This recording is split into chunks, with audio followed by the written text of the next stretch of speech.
Hi there, it's Jennifer Elizabeth Masters, and I am a soul sculptor. I help you break the mold. Now, relationships are one of the toughest things that we encounter in our life. Why? Because they show us more about ourselves. And sometimes the things that we see are things we don't want to see. You know, we like to think of ourselves as perfect, and we are perfect in our own way, but we all have issues. We have faults and we have foibles, and so does our partner.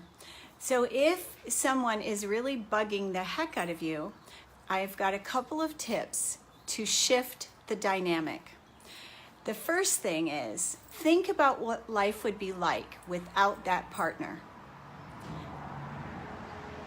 You'd be taking out the trash. You'd be doing all the cooking, all the cleaning. You would be doing everything. So think about what life would be like if your partner were not with you. How would that be? Is that something that you want to consider? Is it something that you would really be happy with? Probably not. Okay, so that's the number one thing. What would life be like without them? Number two, stop focusing on the things that are bugging you. Because when we look at things that are bugging us, what happens? It's like squeezing a pimple. And I know this is not the most pleasant metaphor. Hi there. Hi, Nita. So when we're picking at something, when we are examining it, looking at it through a magnifying glass or a microphone, amplifying it, what does it do? It gets bigger and it bugs us more. So the whole thing is, with things that bother us, we have to focus on the things that are wonderful about our partner. Everyone has positive traits, and we also have negative traits. So look for the good. What are the wonderful qualities that you got together with this person for in the first place? Focus on what those are. Maybe even write a list. Why did I fall in love with this person? What was it that drew me to them? And write it down and go back to the beginning and think about how that was for you. Remember when things started? So there's a scientific fact about love, and that romantic love, that in love, amazing, where you hear the birds and the bees all around you and you're smiling and elated every time you speak to them, every time you get a text from them, that in love romantic feeling only lasts 2 years, and that's a maximum.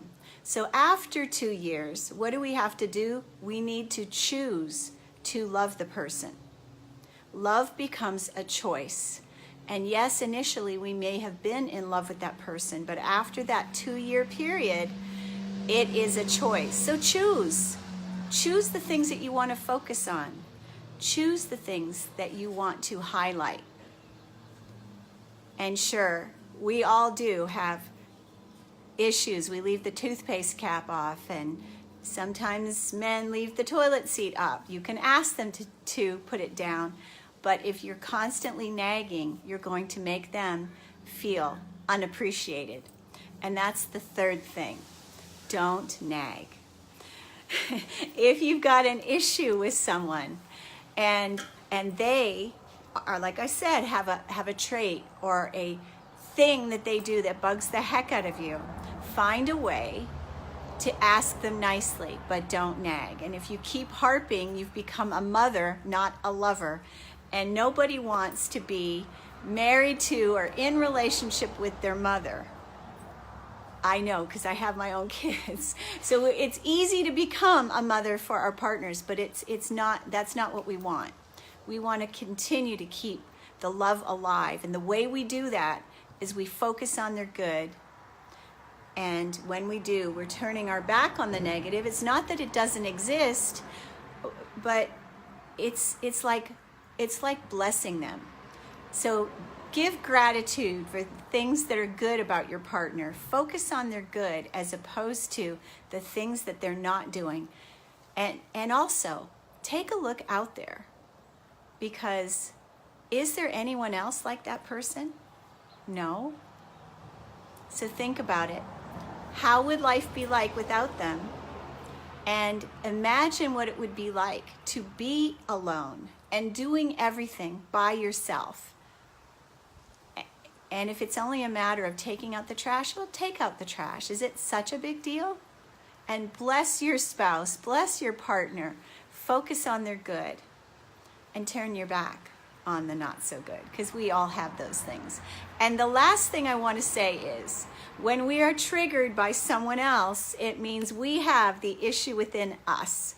So if you're upset, you're the one with the issue, so take responsibility for it and own it. I'm upset with you because this bugs me, and I'm going to do my best to work through it. I'm Jennifer Elizabeth Masters. I'm a soul sculptor, and my website is jenniferelizabethmasters.com. I love you. Thanks for watching.